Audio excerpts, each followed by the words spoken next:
How to log in into your Citi Bank credit card account. Hello guys, this is Atticus and welcome back to another tutorial video. In today's video, I'll teach you guys how you can log in into your Citi Bank account. So without any further ado, let's dive right into it. The first step is open up a web browser. Any web browser is fine. I will be using Google Chrome.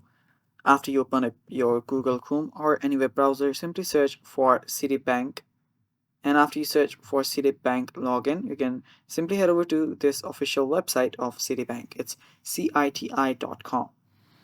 After you're there, you should see this option on the right hand side that allows you to log in. As you can see here, there is the user ID option and the password option.